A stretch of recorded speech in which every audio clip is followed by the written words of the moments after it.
Bill, can you take us through the very final play of the game when Nick comes in and blocks out? What were your emotions like through that? Well, I kind of knew what defense we were in, and I kind of figured out their play. And as it was happening, and I think the guy might have been open, but Nick did a great job of making an athletic play. And I was just really hoping the ball hit the ground at that moment, and sure enough, it did. And when you realize the game's over, you can take a deep breath and enjoy it. How do you deal with, you've been in a lot of these this year, with the wild swings of emotion from, it looks like the game's over. Sean said he took the communication pack out of his pocket and thought it was done to catch a touchdown on the next play, just going back and forth. How do you stay? I know you're on the sideline. Well, you have to do a good job of staying right, in the middle. The game's going to swing. It's going to have really good. It's going to have really bad. You just kind of have to stay in the middle, and I've really learned, I think, as a player, I've been through all of it, so I know you're going to get back to both sides. So if you stay in the middle with your temperament and your mindset and your attitude, usually everything will work out, and you can stay calm so everybody else can stay calm, and it's just football at the end of the day. Yeah, well, what was going through your mind, though, that y'all are going to receive the ball in overtime, knowing they obviously ended up the field goal and sent it to overtime? We were hoping to go on defense first, so when we got the football, it's just really important you score a touchdown because it puts the pressure on them. And I haven't played many overtime games in this league, so it's a little bit different. So, scoring first is obviously, it's a must. And then you got to score a touchdown because you can't really see what the other team does if you start on defense. So we did that in just a few plays. And, that last drive, RJ had a great first catch to get it going. He had a great pickup on the next play, block pickup, and then, he gets the ball in the end zone, and it was pretty impressive. Really good drive for a rookie. He had no, back down in his face. He looked really confident, looked really good, and it's good. It's fun to see a guy like that put in all the work. Really, try really hard in the week. Put in a lot of effort, put in a lot of work, and it showed. He continues to play better and better, and happy he's on our team. Well, there's guys in that locker room who are kind of still buzzing about the touchdown throw that you made to Cortland at the end of the second quarter. Sean said we were just making sure he wasn't down. As that play's going, do you feel that, like how close you are to the ground in that moment to get that throw off? Not really. I think from my perspective, it kind of feels like you're floating for a second, but I was obviously a little bit close to being down, but stayed up just long enough, and he did a great job. He started on the other side of the field and ran all the way to the other side, so he just scrambled with me and got open. And in a game like that, we literally talk about game of inches, but it really is. It comes down to an inch or two every once in a while. Well, what is it about you and pressure? We've been saying it all year, you're at your best when the pressure's the highest. Well, I was told a long time ago by one of my many offensive coaches that pressure is a privilege, and not many people get to be in that opportunity. So if it's going to be me who gets this opportunity, I'm going to make the best of it. And it doesn't always go your way.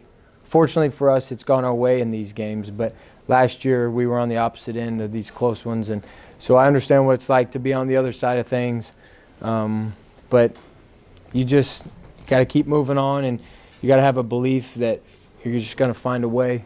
And, didn't look great there for a minute, but we just found a way to make the next best play. And, at the end of the day, score one more point than they did. And that's the difference in the game in this league. It's every game comes down to the last possession pretty much. And so you just have to, kind of accept the fact and just put yourself in that moment and don't change anything. Just go out and execute. And, we just practice that way. We practice hard.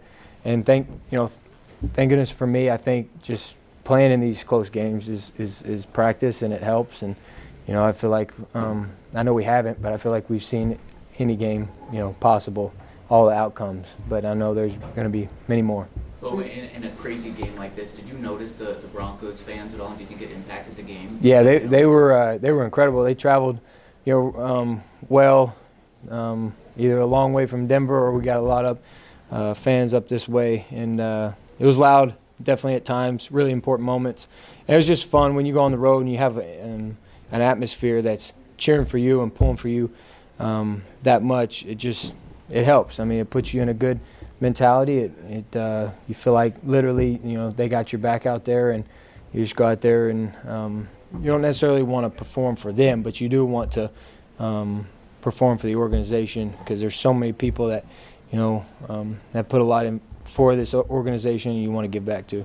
When you're having one of those kind of seasons where you're winning these kind of games over and over, to what extent does that build on itself, whether it's belief, confidence, whatever you want to say about when you get into a situation, a game like tonight? Well, we got incredible belief. No matter what, we just kind of feel like we're going to figure out a way to win the game, make the next play. And we've been playing some really good football teams. I mean, tonight was another one. They were, felt like they were fully loaded besides Jaden, but I mean, Marcus played really, really well. He played, about as good probably as he, wanted to play, but I know he always come up short. But to grow up watching a football player like that, see all his success that he's had in his career, and also be able to watch the ups and the downs and how he's handled it. A guy like that, he deserves to go out there and, perform at that level. And you almost wish, both teams could win a game like that, because they played, their hearts out. They played really hard. They have special players on that other side. And, he was, the second pick of the draft for a reason. And he just showed a lot of heart, played really good. It was an honor to play against a guy like that I looked up to, majority of my football career. And so, he's going to respond well, and, happy for him and proud to see him continue to, battle through this NFL journey. And, he deserves all the credit and, for keeping that team in the game. But we've played some really good teams and going to play more. And we got a good belief that we're going to find ways to win. Well, you're in a position to be the best team in the NFL, depending on what happens tomorrow night. But do you feel the way this season is going that something special is going on? Yeah, there's something special, but we also feel like there's more in the tank. We also feel like there's more to grow from, and we're very, as much as we feel like we've had success, there's a lot of guys in that locker room that are eager to perform better, know that there's a higher ceiling that we can play up to, and that's what we're going to continue to practice hard to do, continue to work. We spend a lot of time up, at the practice facility doing a lot of different things, and that work's going to continue, because we're close and we're close and we're close, and we really enjoy winning these close ones. You definitely don't want to lose them, but you want to start winning a little bit bigger and putting opponents away the best you can. Well, Last question, Brandon. Yeah, you said pressure is a privilege. I guess every Broncos team that's gone 10-2 has gone to the Super Bowl. So when you hear a stat like that, what kind of added pressure, or is there any, to try to, I guess, live up to that legacy? I think there's no added pressure.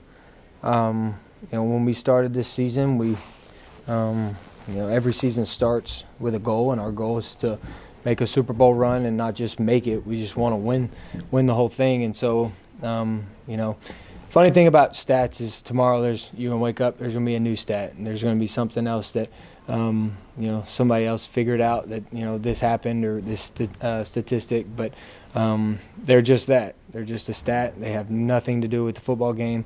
They can't grow legs and go out there and score touchdowns for you. So for us, we have to continue to figure out a way to put all the distractions, all the noise, everything aside, and just continue to play as one team. And we're 10-2. We won 10 games last year, and that was at the end of the season, and we're not, at the end. So we've shown great improvement, but we definitely don't want to stop here. This is not where we wanted to be. We didn't want to be 10-2. We didn't want to get to December and be 10-2. That wasn't our goal. Our goal was to make a deep playoff run, and we're clearly not there yet. We haven't even had time to get there yet. So we're going to continue to battle, continue to fight. We have a great mindset in the locker room. Guys, are really fighting and battling for each other. We love one another, and it's really an honor to be the quarterback of this team. I played on a lot of close football teams, but this is up there, with the best of them. So love our guys, love our coaches, and we're just going to continue to play as hard as we can.